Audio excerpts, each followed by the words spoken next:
1976년 8월 18일 북한의 최고 지도자 넘버원이 지금의 김정은의 할아버지 김일성 행동 시절 판문점은 지금과는 다르게 별다른 군사 분계선이 존재하지 않는 말 그대로의 공동 경비 구역이었습니다. 당시 판문점에는 경계선이 없으니 북한군과 유엔군, 우리 군인 등이 자연스레 마주치고 같이 대화도 하고 술도 먹고 싸우기도 하고 했습니다.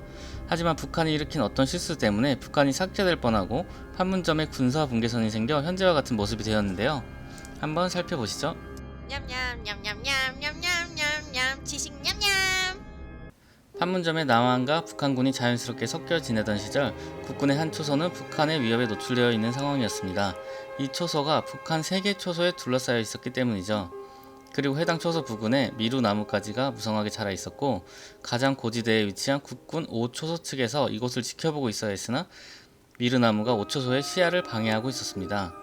8월 6일 오전 10시 30분 7명 정도가 동원되어 이 나무의 가지치기 작업에 들어갔습니다. 이때 북측 인원 8명이 나타나서 이 일을 제기했고 유엔군이 가지치기 작업 중이라 설명했습니다. 북한군도 이에 수긍하고 가지치기를 하는 인원들에게 조언을 하는 등 꽤나 훈훈하게 끝나는 듯 했습니다. 하지만 북한 육군대위 박철중이가 병력을 이끌고 나타나더니 뜬금없이 아서 보니파스 미 육군 보병 대위에게 큰일 나기 싫으면 작업을 중단하라고 합니다. 참고로 박철은 이 사건 한 달 전 미군 폭행 사건을 일으킨 도라이였습니다.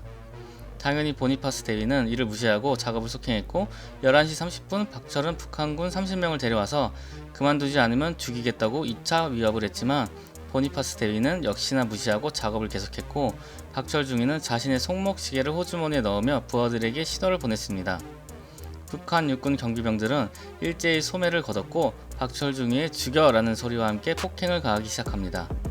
남측이 가져왔던 도끼 등을 빼앗아 휘두르며 기습하였고 미국인 보니파스 대위와 마크 베러 중위가 머리에 도끼를 맞아 사망, 미군 4명, 국군 장교와 부사관 등 4명이 중경상을 입었으며 유엔군 트럭 3대가 파손되었습니다. 북한군에게 미군 장교 2명이 사망한 거죠. 이 백악관과 국무부는 사건의 결과로 빚어지는 어떠한 사태에 대해서도 그 책임은 북한에 있다라고 강경 대응을 예고합니다. 데프콘2가 발동되었고 그 즉시 전투기 60저대를 실은 항공모함 미드웨이호가 중무장한 호위함 5척을 거느리고 동해로 도착했고 미국 본토에서 핵무기 탑재가 가능한 전투기 20대가 한반도로 긴급 파견되었으며 괌에서는 폭격기 3대가, 오키나와 미군 공군기지에서는 F4 24대가 한반도 상공으로 왔습니다. 대한민국은 박정희 대통령이 미친 개는 몽둥이가 약이다라는 말을 남기며 64인의 특전사 대원들로 구성된 결사대가 편성되어 보복 작전을 준비합니다. M16 소총, 수류탄, 크레모어 등을 트럭에 실어서 카투사로 위장한 64명의 특전사 요원들은 공동경비 구역 내에서의 작전에 투입됩니다. 작전명 폴 버니언. 하지만 공산주의 중국, 소련의 상황도 살펴야 했고 3차 세계대전은 피해야 했기에 추가 명분이 필요했습니다. 우선 원인이 된 미르나무를 자르고 이때 북한이 아주 작은 명분이라도 추가 제공하면 폭탄 찜질 등을 선물하려고 합니다.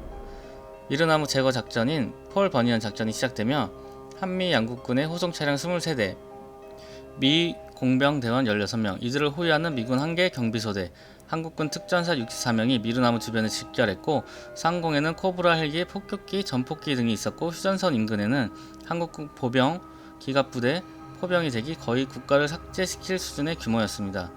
만일 미르나무 절단 작전 중 작은 사고라도 생긴다면 전면전을 치를 준비를 마쳤습니다.